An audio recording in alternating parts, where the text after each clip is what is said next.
Alright, video blog check everybody, Azrael here at kagagaling ko lang sa event ni VaultMe Philippines. Si VaultMe, it's a company ng mga gumagawa sila ng mga charging solutions like mga USB cable, power bank, chargers, mga magnetic chargers and also power stations, no. So, andito na sila sa Philippines at nag-launching na sila kahapon at naka-attend tayo dito, no. Si VaultMe is popular siya doon sa mga kanilang gun charger, no. GAN charger is a bakit gun? Kasi yung mga charging system nila, charging gadgets nila is much more faster than the ordinary mga ibang brands, no, na mga gumagamit ng silicon sa circuits ng kanilang devices, no. Si gun charger kasi gumagamit sila ng gallium nitrate. It's a component, a new component na ginagamit for fast charging, no. So kahit maliit yung device, makapag fast charging siya. So for example, I have here a sample kanilang VaultMe products na V-Power Combo Kit. This is a power bank na HyperCore 10K PD power bank na may 30 watts charging at naka-gun charger na rin din siya. So, mabilis yung kanyang pag-charge ng power bank and also has a capacity of ilang milliampere ba to? Wala nakalagay. So, hindi ko alam kung ilang milliampere to. So I guess it's around siguro mga 10K, no? Usually mga 10,000 milliampere, no? So ito yung sa mga products na meron sila and also they have this VaultMe PowerLink Yo-Yo na USB to USB, USB-C to USB-C. Saktong-saktong kailangan ko to charge sa my device. Kasi pag naka USB-C to C, mas mabilis yung charging niya. Nasubukan ko na yan at I am willing to convert into this. So, USB-A mawawala na rin sa akin. Pero syempre, in doing file transfer, no, kailangan ko pa rin yung USB-A kasi naka 3.0 naman yung laptop ko. So, magagamit ko rin to for, charging rin. At tamang-tama, retractable to. Hindi siya salabit sa loob ng aking bag. So, yan sa mga example. At also, ito rin, galing kay VaultMe din. It's a VaultMe Revo 240. This is a USB charging stations. It's a hub. So medyo mabigat siya, no. So yung charging capacity nito matindi. It's a PD 3.16 ports desktop power station. So I can charge many devices, no. Especially pagka ganito yung mga gantong fast charging din sa kailangan ko ng mga cable din na at least ng mga 60 watts kaya, no. Kasi para mabilis yung charging, no. So ito yung mga examples natin kay VaultMe. At dun sa event nila, no, they featured many products, mga USB cables, power bank, chargers, magnet chargers, power station at mga hubs, charging hubs. So marami pa. Marami pa sila feature, grabe. So sabi nila you can buy products like this sa Lazada, meron silang Lazada, I'm sure Shopee meron din at sa mga meron din daw sila sa mga SM Cyberzone. So ayun yung sabi nila. It's the new player in the market in the Philippines sa mga charging solutions natin. So I'm very happy na napasama tayo sa event na introduce tayo dito sa VaultMe. Alright, so panoorin niyo itong video ko, no. I'll be doing voiceovers at ituturo ko kayo dun sa mga different products ni VaultMe. Alright, let's do this. Alright, dito tayo ngayon sa VaultMe event at ito yung kanilang table for the gadgets, no. Ito yung mga charging bricks, no. This is the VaultMe Revo 30 Lite and ito yung kaninang pinakita kong PowerLink Yo-Yo. Uy, grabe, 60 watts pala yung cable nito. This is perfect, no. And this one's the Revo 143 yung na may 140 watts fast charging. Dari din siya na wall charger. That's good. Ito naman yung PowerLink RUGG na may 100 watts maximum. Grabe, ang tindi nitong charging nito. Perfect for higher watts na chargers, no. There's another one, 100 watts na max naman siya. Kailangan na rin to para mabilis yung charging ng ating mga devices, especially power banks, no. This one is a Revo 30 Mini 2. Ayan, napakaliit na mga charging brick tsaka USB cable. At mataas yung wattage niya, no? This is another one, Revo 100 Trio na weighing 100 watts naman siya. Ang tindi. Sa power brick charger siya, wall charger siya. Revo 30 Mini 2, 30 watts. Ayan, pang mga small devices. Pero pang phones, pwede rin din siya. And this one is the Rebo 45 Duo na may 45 watts na power na mga wall charger natin. Ito, kailangan to. Especially if you're charging a drone or a tablet. Tablet kasi pinakang matinding mag-charge kasi malaki yung capacity ng battery. Ito naman mga USB cable tayo. This is a PowerLink EDC na may 50 watts max na power rating. Ayan, kita-kita nyo naman dyan. At PowerLink Utron, 240 watts. Grabe, makapal na to. Grabe, ano yung mga pwedeng i-charge dito sa sobrang kapal ng USB-C cable na to? At 240 watts naman ito. Siguro sa mga bigger devices na talagang kailangan ng mabilis na fast charging, no? And this one is a very cute na maliit na VoltMe na wall charger, no? So may ano pa siya, natutupi pa yung pinakandulo niya. Ayan. Very easy to put it in your bag. Ayan. Rebo 45 Duo. So, pwede siyang USB-A, pwede kang USB-C for charging. So, actually, ito yung kailangan ko rin pala to kasi usually double yung aking charging eh. And this one is a PowerLink Stark na 60 watts naman siya. At maganda yung pang gaming to. Pwede to kasi pang phones na ganun. Pwede pa sa mga phones eh. Or other devices. And this one is a PowerLink MOS. 100 watts naman siya. Maiksi lang yung cable but it's a pang fast charging siya. C2C cable siya. And this one is a PowerLink RUGG 100 watts. Medyo maiksi lang yung kanyang cable, kamukha nung sa isa, no? Yung medyo makapal, no? And dito tayo ngayon sa kanilang power bank. Siyempre si VoltMe may power bank. This is the HyperCore 10K Sling. The most very interesting niya is parang pwede siyang sling sa bag, for example, or meron siyang USB Type-C.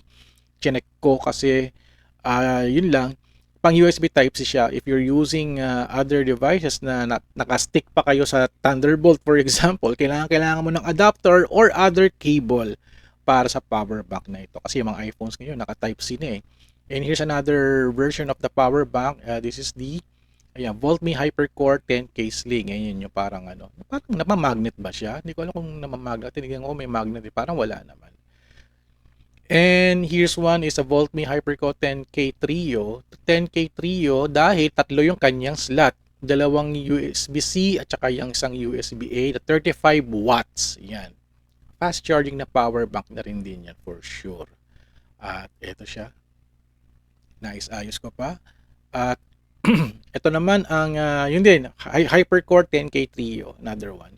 At marami pa sila dito ng mga devices. Ito meron silang 22.5 watts na 20K. Kaso wala yung device dito eh. So hindi ko siya mapapakita. So dito muna 10K Essential. So it's 10,000 mAh na power bank. Ito parang medyo gusto ko to kasi medyo slim. At syempre, magaan. I-compare nung mga dating mga 10K milliampere na power bank, napakabigat eh. Ito medyo magaan-gaan siya. This one is 20K, 20,000 milliampere. Medyo malaki-laki na rin siya ng konti but hindi siya ganun ka-heavy. At yung kanyang slot is may isang USB-C tsaka isang USB-A for charging. Perfect to pag i-pair nyo sa inyong meron kayong GAN charger na wall charger. Ito naman yung mga magnet nila. Magnet charger is a Magpack 5K. Ayan, 5,000 milliampere. Perfect for yung mga Samsung nyo or iPhones nyo na merong magnet feature charging. So mag charger siya. Magnet, ayan. May USB-C din siya. Kasi meron akong ganyan eh, parang walang magnet yung phone ko, pero nakakapag-charge pa rin ako using cables. So this was a Vito Go Easy Travel 35 watts. Maganda to kasi for travel, kailangan mo ng different kinds of plug. Kasi sa ibang bansa, for example, in Hong Kong, iba yung saksakan nila. Tsaka sa Australia, iba rin yung saksakan niya. With this very retractable, different kinds of plugs sa mga iba-ibang bansa, makakapag-convert ka ng mga plugs na required na gagamitin mo. No? So, very easy kasi compared to other travel charger na sobrang laki ng conversion niya. So, minsan, naiiwan mo, nawawala mo. Pero ito, isang maliit lang na piece lang siya. And this one is a power strip ni Vito Go Easy Travel power strip, 18 watts. Actually, ito yung pinakailangan ko eh. Ayan, no. So, universal siya. Pwede mo siyang i-pair doon sa inyong sa travel plug mo. And this was a VoltMe Rebo 45 Duo, napaka-cute din. I think it's a fast charging na rin din. Nauso ngayon yung mga 2-in-1 may USB-C at may USB-A para at least pag nag-charge ka at yung phone mo is walang USB-C to C, pwede kang mag-charge via USB-A sa inyo, di ba? And 3-in-1 pala siya, 3-in-1. This is a Magpack 3-in-1 na magnet charger. So you can charge your phone, yung watch mo, or any other device, like for example, yung mga earbuds, papatong mo na lang siya dyan, yung magnet mo para mag-charge. This one is Kazo series, 24 watts na car charger naman to, car charger. So may mga ano din sila, car charger para sa mga phones o devices nyo na sasaksak doon sa may electric lighter, no? So maganda, no? Mataas na rin yung watts at 24 watts. Wow, medyo mabilis-bilis na rin din tong ano. 60 watts pala to, 60 watts siya. At yung pinaka-very interesting ni VoltMe, yung kanilang Hako Station 600. Ito yung kanilang power station na pinagmamalaki, na very ganda ng design, no? Ganda ng style niya, no? At ano din to, i-sale din nila to sa Lazada this 8/8. So I think nasa 27,000 yata to. So 600 watts na power station. At ito hindi ko alam kung paano ko pa siya i-on. So sa right side it's a ventilation at meron daw siyang cooling system dito na which is a very unique na rin din. Hindi siya mag-iinit habang nag-charging or parang hindi siya mag-iinit pag sineservice siya as a full-time charging hub or power station, no? For example, nagsaksak ka ng TV, nagsaksak ka ng laptop, or any appliances. So itong video na to nakatulong sa akin kung paano operate kasi hindi ko alam. Wala kasing taong nagdi-discuss kung paano i-operate. So nakita ko yung video. Ganun lang pala yun. So yung sa right side parang ilaw. Yan, ilaw siya, ilaw. Napapalitan din yung mga kulay niya pag tinap mo eh. Tapos sa left side yung power. Pag bigay ko ng power, ayun, lumabas na yung mga charging plugs niya. Yung mga AC input and output. Grabe, ang tindi. Very cute, no? Very mechanical yung dating niya. Stainless at very industrial style ang design niya. Ayan. Okay siya. Hako 600. Dito sa kanilang station sa Vito and Rebo Pod.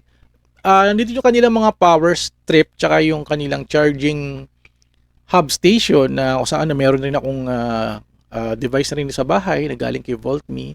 So ito yung Easy Travel Charger. At naka-display din diyan yung kanilang ito meron ako niyan itong VoltMe na Revo 240. It's a USB-C and A na charging station. So yung mga devices nyo, sa sobrang daming USB-C, kailangan ko ng maraming USB-C na para mag-fast charge siya. Magpapalit na ako kasi dati yung mga saksakan ko dito is more on plugs. Aalisin ko na siya, gagawin ko na siyang lahat. USB-C na rin din, tsaka A. Direct na rin sila mag-charge. Hindi ko na kailangan ng mga charging brick. Pero kasi for sure, mataas yung kanyang charging capacity at quality. At ito yung aking coffee. Siyempre, kape muna tayo sa event. This is from Lure Cafe. Ayan. At ito na yung from VoltMe. They're explaining about their specialty, yung kanilang V-Dynamic port. Ayan, yung meron silang laptop port na rin din for charging, fast charging for the laptops. At meron silang 2-year warranty commitment to the Philippines. At ito yung kanilang grand launching. Thank you Sir Iggy at Sir Kent. At syempre, nagpakitang gilis yung kanilang mga guest performers on that day. At ito na yung mga stores, Lazada, Shopee, at SM Cyberzone available na rin din si VoltMe. Ito yung mga ano nila, availability nila no sa 8/8. So very interesting no. Very interesting yung mga pricing nito no. So ang trip ko dito is yung VoltMe Hako, 27,000 nga at meron pa libreng voucher. So congratulations Sir Iggy, VoltMe team at welcome to the Philippines at hope to see more devices here in the Philippines.